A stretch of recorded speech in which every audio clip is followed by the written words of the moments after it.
അപ്പോൾ ഇത് നമ്മുടെ ഒരു വലിയൊരു ജേണിയുടെ ഒരു ഫസ്റ്റ് സ്റ്റെപ്പ് എന്ന് വേണമെങ്കിൽ പറയാം. ആത്മീയ യാത്രയുടെ ആദ്യത്തെ ചുവട് വയ്പ്പാണ് നമ്മൾ ഈ ട്രെയിനിങ് പ്രോഗ്രാം കൊണ്ട് ഉദ്ദേശിക്കുന്നത്.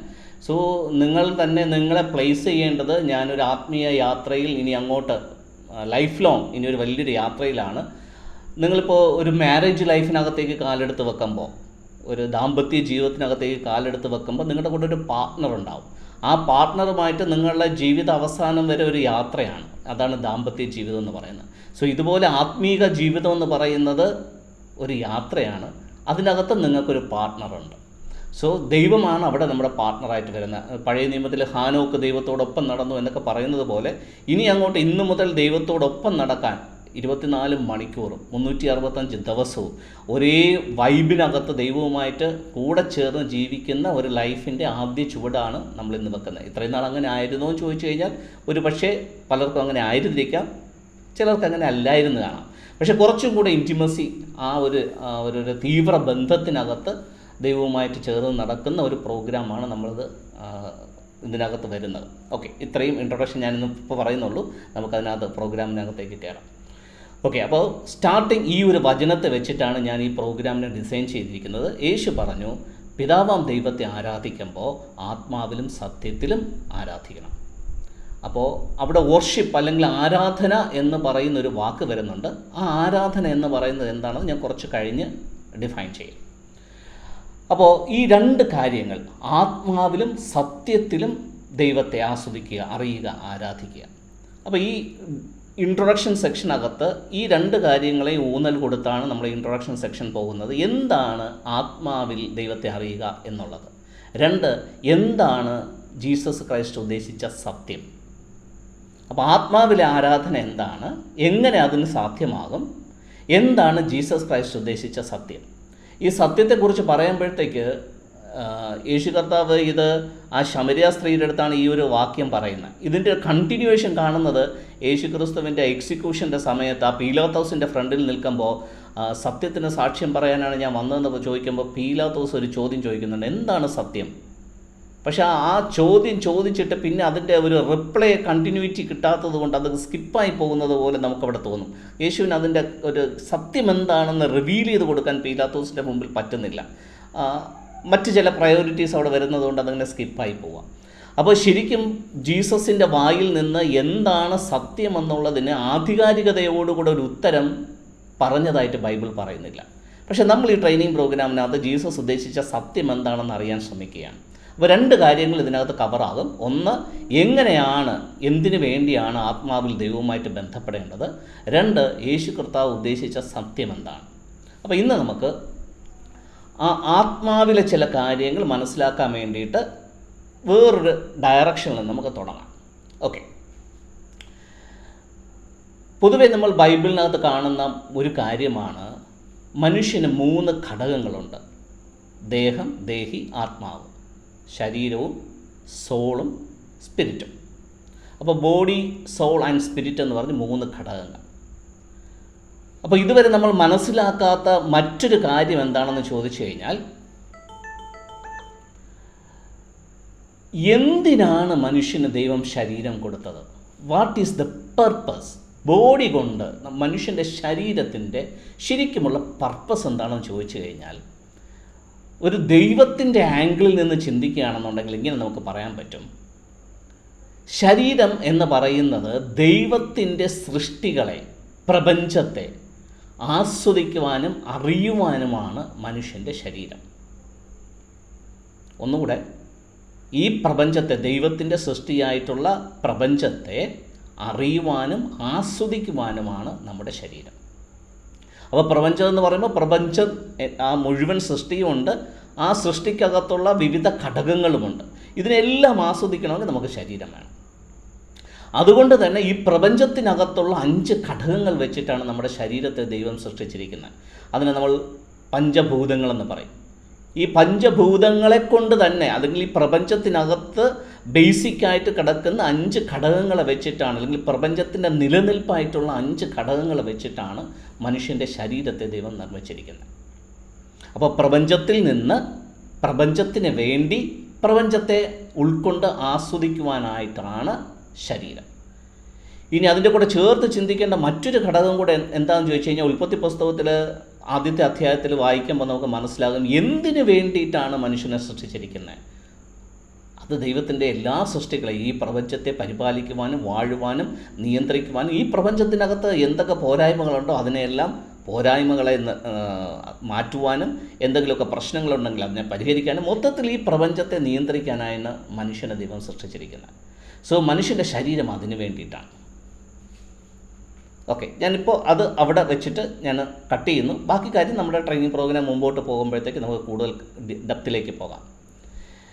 ഇനി ശരീരത്തെക്കുറിച്ച് മറ്റൊരു രീതിയിൽ നമ്മൾ അപ്രോച്ച് ചെയ്യുമ്പോഴത്തേക്ക് നമുക്ക് മനസ്സിലാകും, ശരീരമെന്ന് പറയുന്നത് ഒരു ഒരു ഒരു ഒരു ഒരു കൺസെപ്റ്റാണെന്ന് നമുക്ക് പറയാം.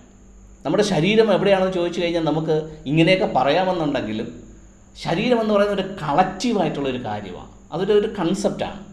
അപ്പോൾ അവയവങ്ങളെല്ലാം കൂടെ ചേർന്ന, ആന്തരികവും അവയവങ്ങളും ബാഹ്യമായിട്ടുള്ള അവയവങ്ങളും കൂടെ ചേരുന്ന ഒരു യൂണിറ്റിയാണ് നമ്മൾ ശരീരം അല്ലെങ്കിൽ ദേഹമെന്ന് പറയുന്നത്. അപ്പോൾ നമ്മൾ എവിടെ തൊട്ടാലും, ഇപ്പോൾ കയ്യിൽ തൊട്ടാലും ശരീരമാണ്, കാലിൽ തൊട്ടാലും ശരീരമാണ്, തലയിൽ തൊട്ടാലും ശരീരമാണ്. പക്ഷേ നമ്മൾ തൊടുന്നത് ശരീരത്തിലല്ല, ഒരു അവയവത്തിലായിരിക്കും.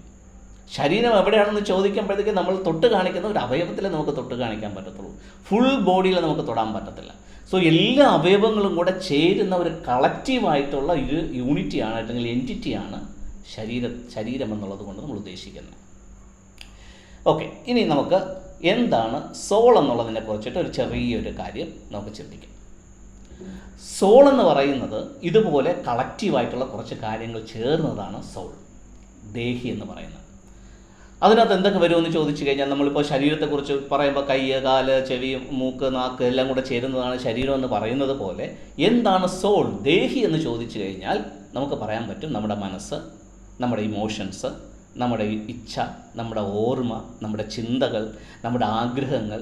സോ ഇങ്ങനെയുള്ള ഒരുപാട് കാര്യങ്ങൾ ചേർന്നതാണ് ദേഹി. വേണമെങ്കിൽ നമുക്ക് ഇന്ന് മനസ്സിലാക്കുന്ന ഭാഷയിൽ വേണമെങ്കിൽ നമ്മുടെ പേഴ്സണാലിറ്റി എന്നോ വ്യക്തിത്വം എന്നൊക്കെ വേണമെന്നുണ്ടെങ്കിൽ മറ്റൊരു രീതിയിൽ പറയാം. സോ ഇതും ഒരു കളക്റ്റീവായിട്ടുള്ളൊരു കാര്യമാണ്. അപ്പോൾ നിൻ്റെ ദേഹി എവിടെയാണെന്ന് ചോദിച്ചു കഴിഞ്ഞാൽ നമുക്ക് തൊട്ട് കാണിക്കാനായിട്ടൊന്നുമില്ല. പക്ഷേ ദേഹിയെക്കുറിച്ച് ഡിഫൈൻ ചെയ്യാൻ പറയുമ്പോഴത്തേക്ക് അതൊരു കളക്റ്റീവായിട്ടുള്ള കാര്യമാണെന്ന് നമുക്ക് പറയാൻ പറ്റും. അപ്പോൾ നമുക്ക് ശരീരം നമുക്ക് വിഷ്വലായിട്ടുള്ള, സ്പർശിക്കാൻ പറ്റുന്ന, കാണാൻ പറ്റുന്ന രീതിയിലാണ് നമുക്ക് ശരീരമെന്നുണ്ടെങ്കിൽ, ദേഹി ഒരിക്കലും തൊടാൻ പറ്റുന്ന, കാണാൻ പറ്റുന്ന, പ്രദർശിപ്പിക്കാൻ പറ്റുന്ന രീതിയിലല്ല ദേഹി ഇരിക്കുന്നത്. അതൊരു കൺസെപ്റ്റാണ്. ആ കൺസെപ്റ്റിനകത്ത് ഇങ്ങനെ കുറേ ഘടകങ്ങൾ ഉണ്ടാകും. ഇനി എന്തിനാണ് ദേഹി എന്ന് ചോദിച്ചു കഴിഞ്ഞാൽ അവിടെ നമുക്ക് ഒരു ആൻസർ ഇങ്ങനെ പറയാം, നമുക്ക് നമ്മെ തന്നെ അറിയാനും നമുക്ക് നമ്മെ തന്നെ ആസ്വദിക്കാനും വേണ്ടിയിട്ടാണ് ദേഹി. ദേഹി ഇല്ലെങ്കിൽ ഒരിക്കലും നമുക്ക് നമ്മളെ റെക്കഗ്നൈസ് ചെയ്യാൻ പറ്റത്തില്ല. സോ ദേഹിയിലൂടെയാണ് ശരിക്കും നമ്മളെ റെക്കഗ്നൈസ് ചെയ്യുന്നത്. നമ്മുടെ ഐഡൻറ്റിറ്റി വരുന്നത് നമ്മുടെ ദേഹിയിലാണ്, ആ വ്യക്തിത്വത്തിനകത്താണ്.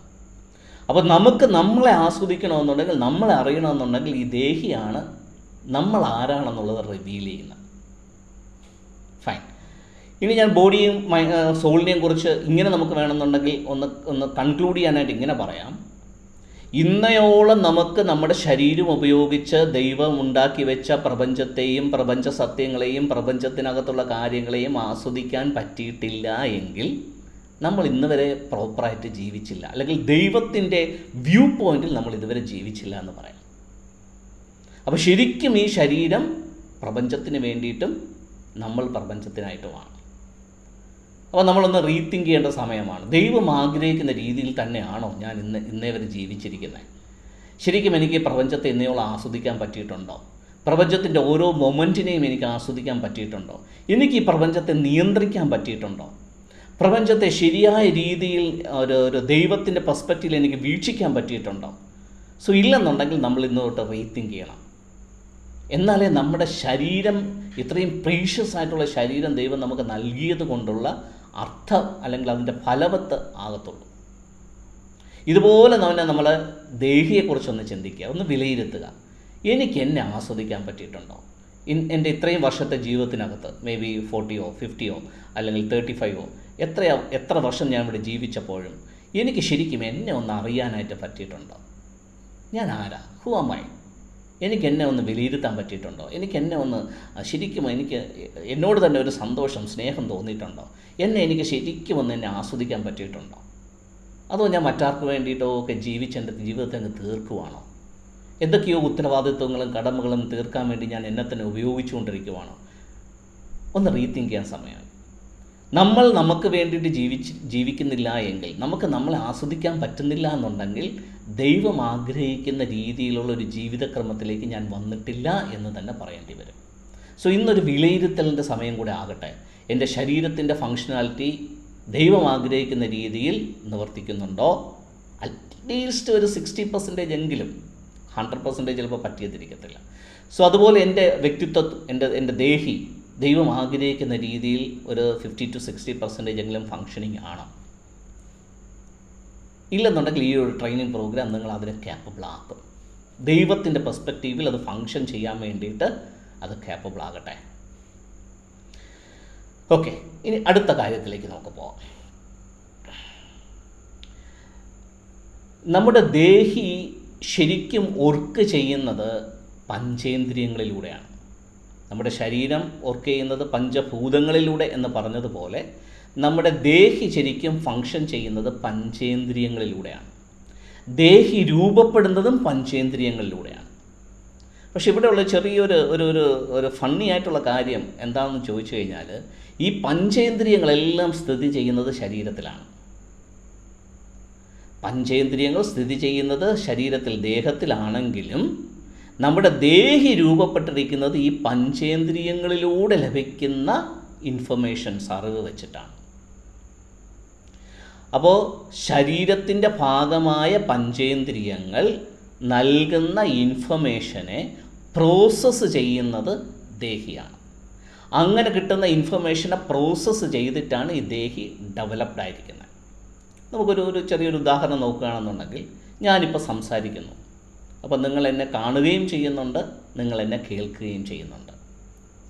അപ്പോൾ നിങ്ങളെന്നെ കാണുന്ന സമയത്ത് കണ്ണാണ്, നിങ്ങളുടെ കണ്ണുകളാണ് എന്നെ കാണുന്നതെങ്കിലും കണ്ണല്ല ശരിക്കും കണ്ട കാര്യത്തെ പ്രോസസ്സ് ചെയ്യുന്ന, കണ്ട കാര്യങ്ങൾ എന്താണെന്ന് ചിന്തിക്കുകയും അതിനെ വിവേചിക്കുകയും ചെയ്യുന്നത് നിങ്ങളുടെ കണ്ണുകളല്ല. കണ്ണ് കണ്ടു, ആ ഇൻഫർമേഷനെ നിങ്ങളുടെ ബ്രെയിനിനകത്തേക്ക്, നിങ്ങളുടെ ബുദ്ധിക്കകത്തേക്ക്, നിങ്ങളുടെ യുക്തിക്കകത്തേക്ക് പാസ് ചെയ്തിട്ട് നിങ്ങളുടെ ദേഹിയാണ്, അല്ലെങ്കിൽ നിങ്ങളുടെ വ്യക്തിത്വമാണ് അതിനെ പ്രോസസ്സ് ചെയ്ത് കാണുന്ന കാര്യങ്ങൾ എന്താണെന്ന് നിങ്ങൾ വിലയിരുത്തുന്നത്. സെയിം വേ ഞാനിപ്പോൾ സംസാരിക്കുന്നു, ഈ ശബ്ദം നിങ്ങൾ കേൾക്കുന്നു. ശബ്ദം നിങ്ങൾ കേൾക്കുന്നത് നിങ്ങളുടെ ചെവി കൊണ്ടാണ്. പക്ഷേ ചെവിയല്ല ഈ കേൾക്കുന്ന കാര്യത്തെ പ്രോസസ്സ് ചെയ്യുന്നത്. ആ ശബ്ദത്തെ നിങ്ങളുടെ ഉള്ളിലേക്ക് വന്നതിന് ശേഷം നിങ്ങളുടെ ബ്രെയിനും നിങ്ങളുടെ ഡിസിഷൻ മേക്കിങ്ങും യുക്തിയും ഒക്കെ കൂടെ ചേർന്നാണ് കേൾക്കുന്ന കാര്യത്തെ നിങ്ങൾക്ക് എന്തൊക്കെ അതിനകത്തുനിന്ന് ഉൾക്കൊള്ളണം, എന്തൊക്കെ ഉൾക്കൊണ്ടേണ്ട ആവശ്യമില്ല, എന്തൊക്കെ എടുക്കണം, എന്തൊക്കെ ത്യജിക്കണമെന്നുള്ളത് തീരുമാനിക്കുന്നത് നിങ്ങളുടെ ഇൻ്റലക്ച്വൽ സിസ്റ്റമാണ്. സോ പഞ്ചേന്ദ്രിയങ്ങൾ ഇൻഫർമേഷൻ ഗ്യാദർ ചെയ്യുന്നു, അല്ലെങ്കിൽ ഇൻഫർമേഷൻ സോഴ്സായിട്ട് പഞ്ചേന്ദ്രിയങ്ങൾ പ്രവർത്തിക്കുന്നുണ്ടെങ്കിലും ആ ഇൻഫർമേഷനെ പ്രോസസ്സ് ചെയ്ത് അതിനെ ഏത് രീതിയിൽ ഉപയോഗിക്കണമെന്നുള്ളത് നിങ്ങളുടെ ദേഹിയാണ് തീരുമാനിക്കുന്നത്. സോ ശരീരവും ദേഹിയുടെയും ഒരു കോമ്പിനേഷനിലാണ് 99% ആൾക്കാരും ജീവിക്കുന്നത്. ഞാൻ ഉദ്ദേശിക്കുന്ന ഈ 99% മനുഷ്യരെക്കുറിച്ചാണ്, കേവലം മനുഷ്യരെക്കുറിച്ചാണ് ഞാൻ പറയുന്നത്. കേവലം മനുഷ്യരുടെ ജീവിതം ഈ ഒരു ഗിവ് ആൻഡ് ടേക്ക് പ്രോസസ്സ് വെച്ചിട്ടാണ്, ദേഹത്തിൻ്റെയും ദേഹിയുടെയും ഒരു കോമ്പിനേഷനിലാണ് എല്ലാവരുടെയും ജീവിതം മുമ്പോട്ട് പോകുന്നത്. മേ ബി ചിലപ്പോൾ 1% താഴെയുള്ള ആൾക്കാരിൽ മാത്രമേ ഒരു സ്പിരിറ്റ് റെലം ആക്റ്റീവായിട്ടുണ്ടാകത്തുള്ളൂ. അപ്പോൾ ഞാൻ ഇനി അടുത്ത് പറയാൻ പോകുന്നത് സ്പിരിറ്റിനെ കുറിച്ചിട്ടാണ്. അപ്പോൾ ദേഹവും ദേഹിയുടെയും ആ കാര്യത്തെ ഞാനിവിടെ തൽക്കാലത്തേക്ക് വിടുന്നു. അപ്പോൾ ആത്മാവ് എന്ന് പറയുമ്പോഴത്തേക്ക് പലപ്പോഴും നമുക്ക് ഒത്തിരി അറിവുകൾ നമ്മളിലേക്ക് വരും. നമ്മൾ കണ്ട കാര്യങ്ങൾ, കേട്ട കാര്യങ്ങളെ വെച്ചിട്ട് ഒത്തിരി കാര്യങ്ങൾ നമ്മുടെ മനസ്സിനകത്ത് ഇങ്ങനെ വരും. അതിനകത്ത് ഏറ്റവും മുൻപന്തിയിൽ നിൽക്കുന്ന ഒരു അറിവ് ഇങ്ങനെയായിരിക്കാം, ഒരു ട്രാൻസ്പെറൻ്റ് ആയിട്ടുള്ള ഒരു കാര്യം. പലപ്പോഴും നമ്മൾ സിനിമകളിലൊക്കെ കണ്ടിരിക്കുന്ന അങ്ങനെയാണ്, നമ്മുടെ ശരീരത്തോട് താതാത്മ്യമുള്ള മറ്റൊരു ശരീരം, അത് ട്രാൻസ്പെറൻ്റ് ആയിരിക്കും. അതിന് പ്രത്യേകിച്ച് തടസ്സങ്ങളൊന്നുമില്ല. അതൊരു ഒരു ഒരു ഒരു ഒരു എങ്ങോട്ട് വേണമെങ്കിലും പോകാൻ പറ്റുന്ന, എവിടെ കൂടെ വേണമെങ്കിലും സഞ്ചരിക്കാൻ പറ്റുന്ന രീതിയിലൊരു തരത്തിലുള്ള ഒരു കാര്യത്തെയാണ് നമ്മുടെ മനസ്സിനകത്ത് ഇങ്ങനെ സ്പിരിറ്റായിട്ട് വെച്ചിരിക്കുന്നത്, ആത്മാവായിട്ട് വെച്ചിരിക്കുന്നത്. പക്ഷെ അതിന് കുറച്ചൊന്ന് മാറ്റം വരണം. ഞാൻ കഴിഞ്ഞ ഏകദേശം ഒരു 15 വർഷത്തെ എൻ്റെ പഠനവും എൻ്റെ റിസർച്ചും എൻ്റെ അന്വേഷണമൊക്കെ കൊണ്ടിട്ടാണ് ഞാൻ ഇനി പറയുന്ന കാര്യങ്ങൾ ഞാൻ ഡിഫൈൻ ചെയ്ത് വെച്ചേക്കുന്നത്. ഇപ്പോൾ ഇനി ഞാൻ പറയാൻ പോകുന്ന കാര്യങ്ങൾ ഒരു പക്ഷേ നിങ്ങൾക്ക് മറ്റൊരിടത്തും കിട്ടണമെന്നില്ല, കാരണം ഇത് എൻ്റെ ഇൻവെൻഷനാണ്. ഓക്കെ, അപ്പോൾ എന്തിനാണ് ശരീരം എന്ന് പറഞ്ഞതുപോലെ, എന്തിനാണ് സോൾ എന്ന് പറഞ്ഞതുപോലെ, എന്തിനാണ് സ്പിരിറ്റ് എന്ന് ചോദിച്ചു കഴിഞ്ഞാൽ നമുക്കിങ്ങനെ പറയാം: നമ്മെ ആരാണോ ഗുരുവാക്കിയത്, നമ്മെ ആരാണോ ഈ ഭൂമിയിലേക്ക് സൃഷ്ടിച്ചാക്കിയത്, ആ ഒരു പ്രപഞ്ചശക്തിയെ, അല്ലെങ്കിൽ ആ ഒരു സൃഷ്ടാവിനെ, അല്ലെങ്കിൽ ആ ഒരു ആത്മപിതാവിനെ അറിയുവാനും ആസ്വദിക്കാനും വേണ്ടിയിട്ടാണ് എന്നിലിരിക്കുന്ന സ്പിരിറ്റ്. സോ മനുഷ്യൻ്റെ ഉള്ളിലിരിക്കുന്ന ആത്മാവ് എന്തിനാണെന്ന് ചോദിച്ചു കഴിഞ്ഞാൽ ദൈവത്തെ, സൃഷ്ടാവിനെ, ദൈവപിതാവിനെ അറിയുവാനും ആസ്വദിക്കുവാനുമാണ്. അപ്പോൾ നേരത്തെ ശരീരം 5 ഘടകങ്ങൾ, പഞ്ചഭൂതങ്ങളാൽ നിർമ്മിച്ചു എന്ന് പറഞ്ഞതുപോലെ, ദേഹി എന്ന് പറയുന്നത് പഞ്ചേന്ദ്രിയങ്ങൾ വഴിയാണ് ദേഹി രൂപപ്പെട്ടിരിക്കുന്നുവെന്ന് പറഞ്ഞതുപോലെ, ആത്മാവിനും ഒരു 5 ഘടകങ്ങൾ ഞാൻ ഡിഫൈൻ ചെയ്ത് വെച്ചിട്ടുണ്ട്. സോ ഈ 5 ഘടകങ്ങളും ബൈബിളിൻ്റെ പല ഭാഗത്ത് നോക്കിയാലും നമുക്ക് കാണാം. അതിൻ്റെ ഒത്തിരി വിശദീകരണങ്ങളും ബൈബിളിനകത്ത് പല ഭാഗത്തുമുണ്ട്. അപ്പോൾ 5 ഭാവങ്ങൾ, ആത്മാവിൻ്റെ 5 ഭാവങ്ങൾ എന്താണെന്ന് ചോദിച്ചു കഴിഞ്ഞാൽ, പഞ്ചഭാവങ്ങൾ എന്താണെന്ന് ചോദിച്ചു കഴിഞ്ഞാൽ, 1 അന്തരംഗം. ഇപ്പോൾ ദാവീദിൻ്റെ സങ്കീർത്തനത്തിലൊക്കെ ഒത്തിരി ആഴത്തിൽ ഈ അന്തരംഗത്തെക്കുറിച്ച് പറഞ്ഞിട്ടുണ്ട്. അതിന് മനസ്സാക്ഷി എന്ന് വേണമെങ്കിൽ മറ്റൊരു പേരിൽ നമുക്ക് രേഖപ്പെടുത്താം. അന്തരംഗത്തിന് മനസ്സാക്ഷി എന്നും പറയാം. അപ്പോൾ ദുർമനസാക്ഷി, നല്ല മനസാക്ഷി എന്നൊക്കെ ബൈബിളിനകത്ത് പലയിടത്തും പറഞ്ഞിട്ടുണ്ട്. അപ്പോൾ ഇതിൻ്റെ കൂടുതൽ വിശദ വിവരങ്ങളൊക്കെ നമുക്ക് ട്രെയിനിങ് മുമ്പോട്ട് പോകുമ്പോഴത്തെ കൂടുതൽ ആഴത്തിൽ പോകാം. ഇപ്പോൾ എന്തൊക്കെയാണ് ഈ 5 ഭാവങ്ങൾ എന്നുള്ളത് നമുക്ക് മനസ്സിലാക്കാം. അപ്പോൾ ഒന്നാമത് അന്തരംഗമെന്നോ മനസാക്ഷിയെന്നോ ആണ് ആദ്യത്തെ. ഇത് ആത്മാവിൻ്റെ ഒരു ഭാവമാണ്. അപ്പോൾ വെറും ആത്മാവെന്ന് പറയുന്നത് ട്രാൻസ്പെറൻ്റ് ആയിട്ടുള്ളൊരു കാര്യമല്ല എന്നും, അവയവങ്ങൾ കൂടിച്ചേർന്നാണ് ശരീരമെന്ന് പറയുന്നത് പോലെ, മനസ്സും ഓർമ്മയും ചിന്തയും വികാരങ്ങളും ഒക്കെ ചേർന്നതാണ് ദേഹി എന്ന് പറയുന്നത് പോലെ, ഒത്തിരി ഘടകങ്ങളുടെ ഒരു കൂടിച്ചേരലാണ് ആത്മാവ്. അല്ലാതെ വെറുതെ അതൊരു ട്രാൻസ്പെറൻ്റ് ആയിട്ടുള്ളൊരു സാധനമല്ല. സോ അതിൻ്റെ ആദ്യ ഘടകമാണ് അന്തരംഗം അല്ലെങ്കിൽ മനസ്സാക്ഷി എന്നുകൊണ്ട് ഉദ്ദേശിക്കുന്നത്. രണ്ടാമത് ദൈവിക ജ്ഞാനം, വിസ്ഡം. അത് ആത്മാവിൻ്റെ ഒരു ഭാഗമാണ്. അതും ബൈബിളിനകത്ത് ഒത്തിരി സ്ഥലങ്ങളിൽ ഈ ജ്ഞാനത്തെക്കുറിച്ച് പറയുന്നുണ്ട്. മൂന്നാമത്തെ കാര്യം പ്രാണൻ അഥവാ ജീവൻ. ഇതും ആത്മാവിൻ്റെ ഒരു ഭാഗമാണ്, പ്രാണൻ അഥവാ ജീവൻ. 4 ആന്തരിക ഹൃദയം, നമ്മുടെ ഇന്നർ ഹാർട്ട്. അപ്പോൾ അവിടെയും ദാവീദിൻ്റെ ഒരു സങ്കീർത്തനത്തിനകത്ത് ഇങ്ങനെ പറയുന്നുണ്ട്: മാംസളമായ ഹൃദയത്തെ എനിക്ക് നൽകണം, എൻ്റെ കഠിന ഹൃദയം മാറ്റി, കല്ലായ ഹൃദയത്തെ മാറ്റിയിട്ട് മാംസളമായ ഒരു ഹൃദയത്തെ എനിക്ക് നൽകണമെന്നൊക്കെ പറയുന്ന ആ ഒരു ആന്തരിക ഹൃദയം, ഇന്നർ ഹാർട്ട്, അത് ആത്മാവിൻ്റെ ഒരു ഭാഗമാണ്.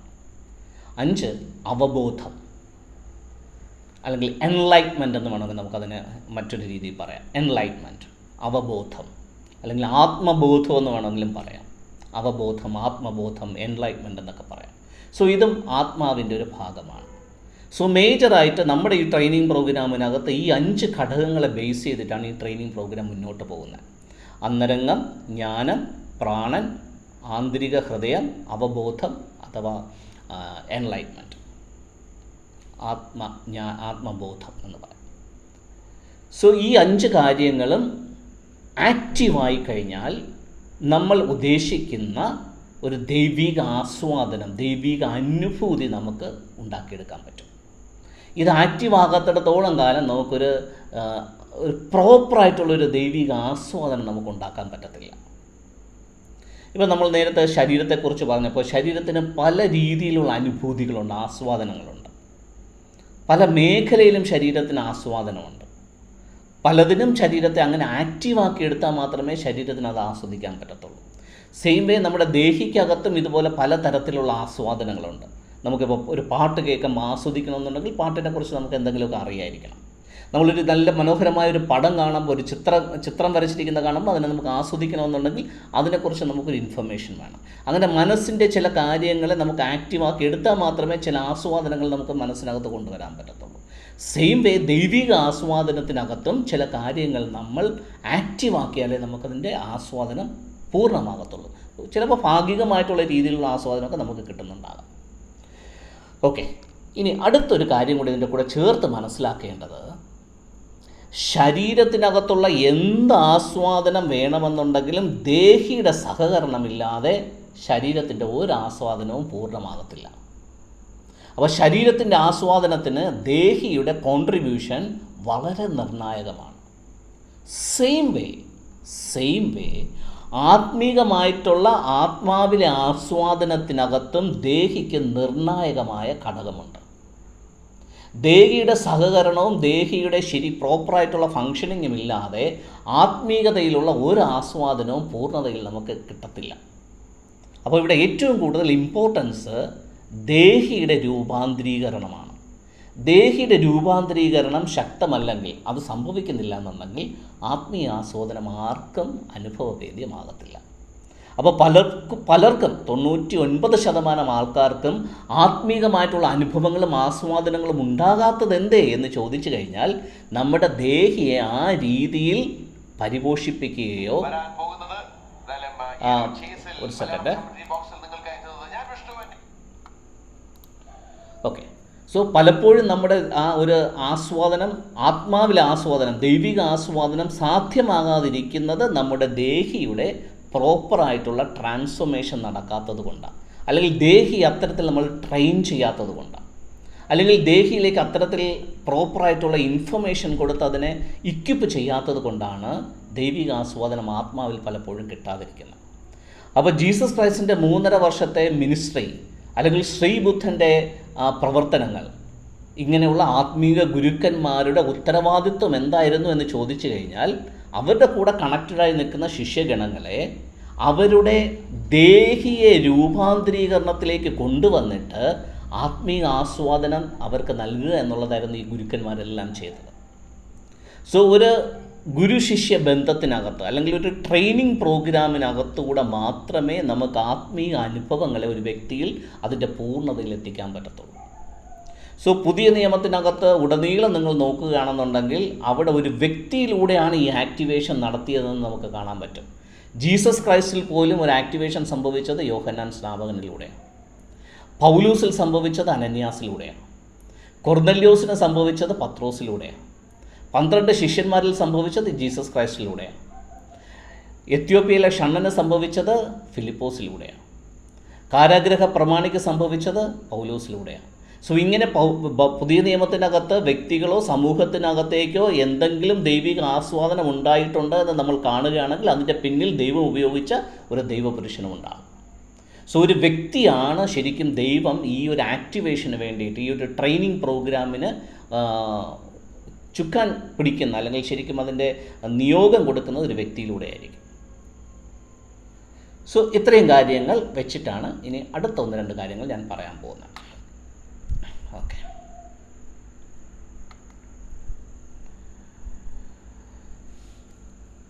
നമ്മൾ ഇനി ഈ ഒരു ഇൻട്രൊഡക്ഷൻ കഴിഞ്ഞതിന് ശേഷം ഞാൻ പറഞ്ഞ ആ ഒരു ഓൺലൈൻ ട്രെയിനിങ് പ്രോഗ്രാമിനകത്ത് എന്താണ് ശരിക്കും ഈ ഒരു ആക്ടിവേഷൻ, എങ്ങനെയാണ് ഈ ഒരു ആക്ടിവേഷൻ നടക്കുക, ഏതൊക്കെ കാര്യങ്ങൾ നമ്മൾ അതിനകത്ത് ശ്രദ്ധിക്കണം എന്നൊക്കെയുള്ള വളരെ ഡെപ്തിലുള്ള കാര്യങ്ങൾ നമ്മൾ അതിനകത്ത് പറഞ്ഞിട്ടുണ്ട്. സോ കൺഫ്യൂഷനൊന്നും വേണ്ട, കൺസേൺസും വേണ്ട. ഏകദേശം ഒരു 90-95% കാര്യങ്ങളും അതിനകത്ത് കവർ ചെയ്യും. ഓക്കെ, ഇനി നമുക്കിതിനകത്ത് വേണ്ട അടുത്തൊരു കാര്യം എന്താണെന്ന് ചോദിച്ചു കഴിഞ്ഞാൽ, ഈ ഒരു ആസ്വാദനം ഉണ്ടാകണമെങ്കിൽ, ആ ഒരു സ്പിരിറ്റിൽ ദൈവവുമായിട്ടുള്ള ഒരു കമ്മ്യൂണിക്കേഷനും ഒരു ആസ്വാദനം ഉണ്ടാകണമെങ്കിൽ അടുത്ത് വേണ്ട ഒരു ചെറിയൊരു കാര്യം കൂടെയുണ്ട്. അത് ദൈവവുമായിട്ട് ഒരു ഇൻറ്റിമസിയിലുള്ളൊരു ബന്ധം നമുക്ക് ആക്റ്റീവ് ആകണം. ഇൻറ്റിമസിയിലുള്ള ബന്ധം ദൈവവുമായിട്ട് ഇല്ലാതെ ഈ ഒരു അനുഭവങ്ങളും നമുക്ക് ആസ്വാദനം അല്ലെങ്കിൽ അനുഭവവേദ്യമാകത്തില്ല. ചിലപ്പോൾ എവിടെയെങ്കിലുമൊക്കെ ഒരു ഗ്ലിംസ് കിട്ടിപ്പോകുമെന്നല്ലാതെ പ്രോപ്പറായിട്ടുള്ള ഒരു ആസ്വാദനം ഉണ്ടാകണമെന്നുണ്ടെങ്കിൽ ദൈവവുമായിട്ടൊരു ഇൻറ്റിമസി ബന്ധം നമുക്ക് സ്റ്റാർട്ട് ചെയ്യണം. ഏതുപോലെയെന്ന് ചോദിച്ചു കഴിഞ്ഞാൽ പലപ്പോഴും ഞാൻ പറയുന്നൊരു എക്സാമ്പിൾ, എൻ്റെ ഫ്രണ്ടിലിരിക്കുന്ന എല്ലാവരും വിവാഹം കഴിഞ്ഞ് മക്കളൊക്കെ ഉള്ളവരായതുകൊണ്ട് എനിക്ക് പച്ചയ്ക്ക് പറയാം. ദാമ്പത്യ ജീവിതത്തിൻ്റെ ആസ്വാദനം എന്ന് പറയുന്നത് ഒരു പുരുഷനും ഒരു സ്ത്രീയും കൂടെ ഒരുമിച്ച് ചേരുമ്പോഴാണ്. അത് ശരീരം മാത്രമല്ല, മനസ്സും വേണം. മനസ്സ് ഒരുമിച്ച് ചേർന്നില്ലെങ്കിൽ ശരീരത്തിനകത്ത് ഉള്ള ആനന്ദം പൂർണ്ണമാകത്തില്ല. അപ്പോൾ ഒരു ദാമ്പത്യ ജീവിതത്തിൻ്റെ ആസ്വാദനം മാനസികവുമാണ് ശാരീരികവുമാണ്. അപ്പോൾ ശാരീരികവും മാനസികവുമായിട്ട് ആ വ്യക്തിയുമായിട്ട്, ഭർത്താവിന് ഭാര്യയോടും ഭാര്യയ്ക്ക് ഭർത്താവിനോടും മാനസികവും ശാരീരികവുമായിട്ടൊരു ഇൻറ്റിമസി ഉണ്ടെങ്കിൽ മാത്രമേ ദാമ്പത്യ ജീവിതം ആസ്വാദനപരമായിട്ട് പോകത്തുള്ളൂ.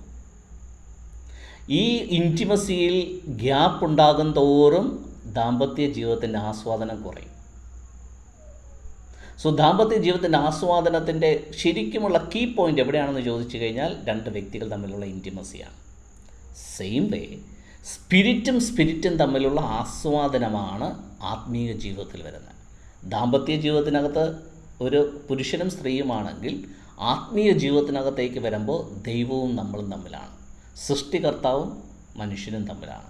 സോ അവിടെ ഒരു ഇൻറ്റിമസി ബന്ധം സ്റ്റാർട്ട് ചെയ്യാതെ ഒരിക്കലും ആത്മീയ ജീവിതം ഒരു ആസ്വാദനത്തിനകത്തേക്ക് പോകത്തില്ല.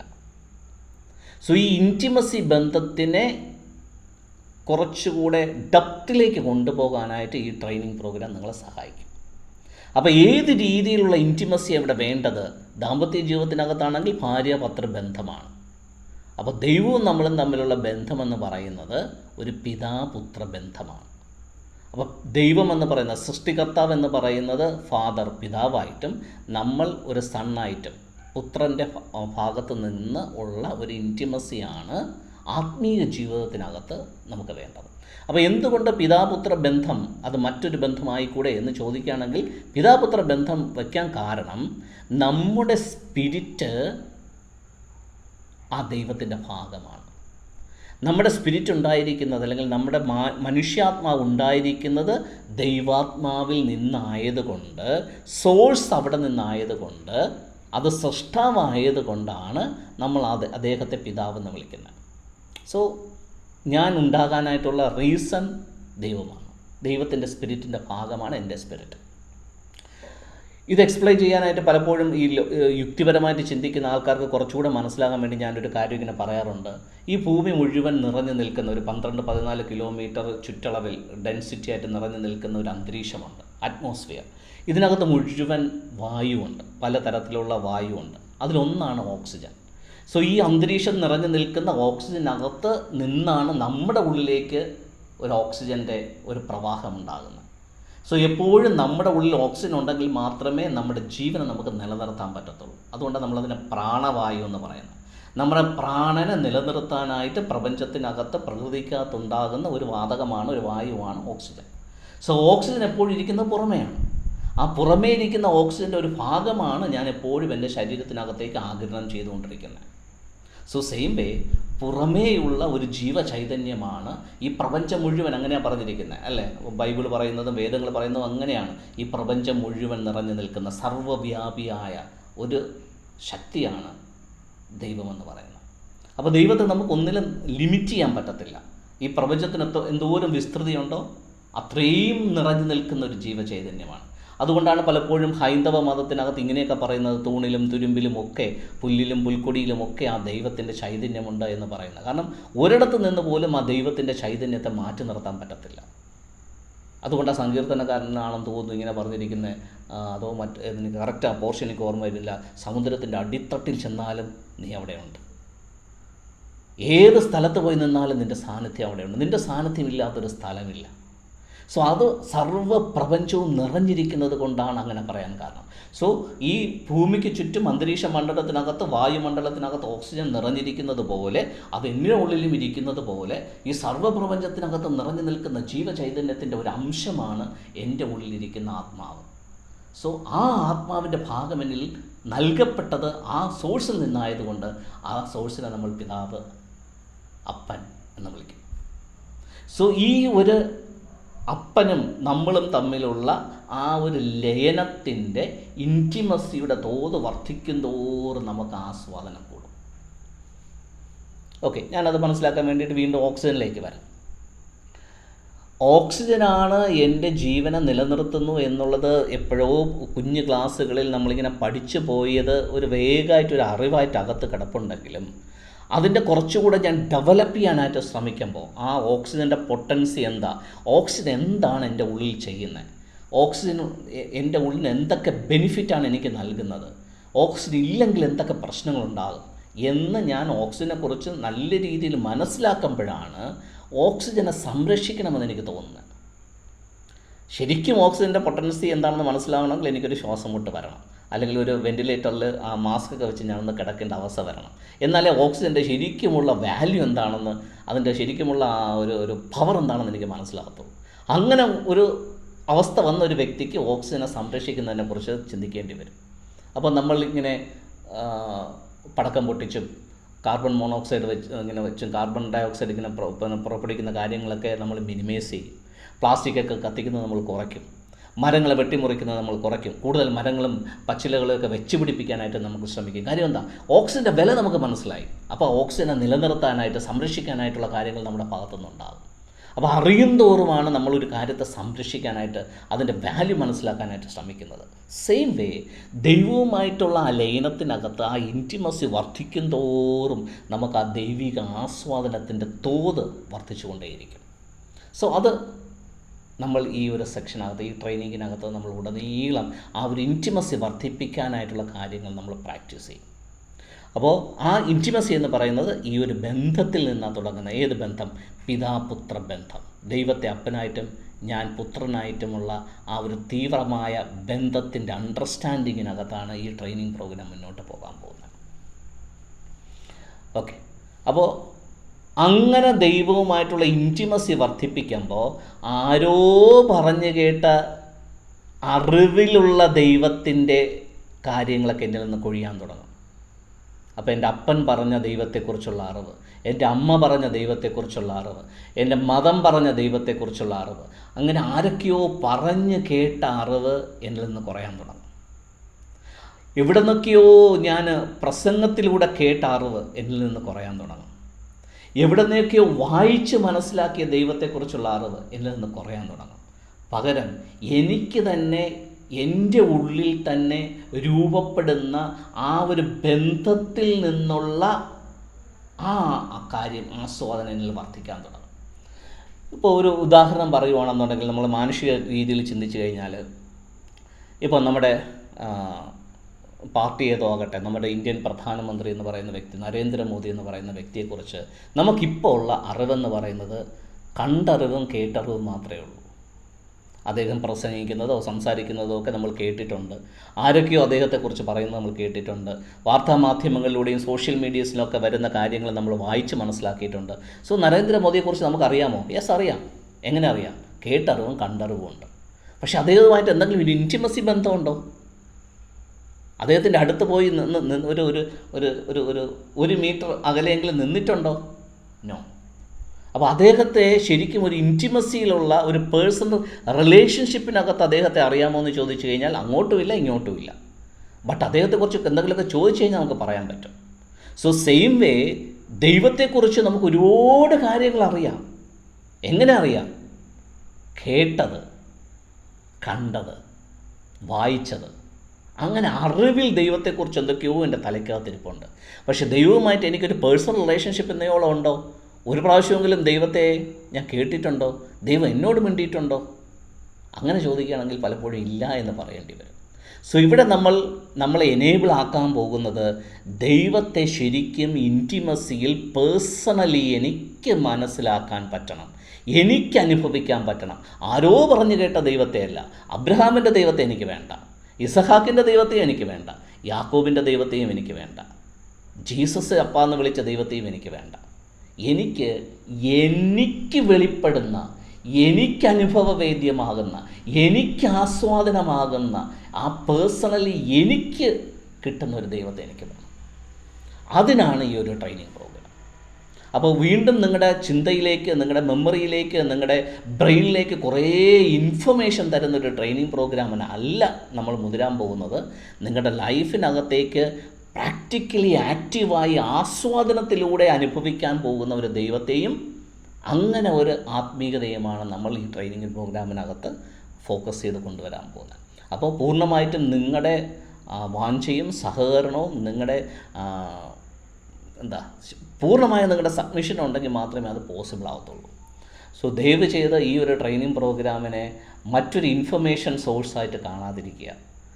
തീർച്ചയായിട്ടും ഈ ഒരു ട്രെയിനിങ് പ്രോഗ്രാമിനെ നിങ്ങൾ ഇങ്ങനെ വിശ്വസിക്കുക, ഈ ട്രെയിനിങ് പ്രോഗ്രാമിലൂടെ എനിക്ക് ദൈവത്തെ കാണാനും കേൾക്കാനും അനുഭവിക്കുവാനും ആസ്വദിക്കുവാനും പറ്റുന്ന ഒരു മുഖാന്തരമായിട്ട് നിങ്ങളിതിനെ വിശ്വസിക്കുകയും ഏറ്റെടുക്കുകയും ചെയ്തു കഴിഞ്ഞാൽ തീർച്ചയായിട്ടും ഈ ട്രെയിനിങ് പ്രോഗ്രാം കഴിയുമ്പോഴത്തേക്ക് നിങ്ങൾക്കതിന് സാധിക്കും. ഓക്കെ, ഈ ട്രെയിനിങ് പ്രോഗ്രാമിന് 3-4 സ്റ്റെപ്പുകളുണ്ട്. അത് ഞാൻ പിന്നെ സാവകാശം അടുത്ത് മുന്നോട്ട് പോകുന്ന ക്ലാസ്സുകളിൽ പറയാം. ഞാൻ ഇന്ന് ജസ്റ്റ് ഒരു ആമുഖം മാത്രം ഇങ്ങനെ പറയാനേ ആഗ്രഹിക്കുന്നുള്ളൂ.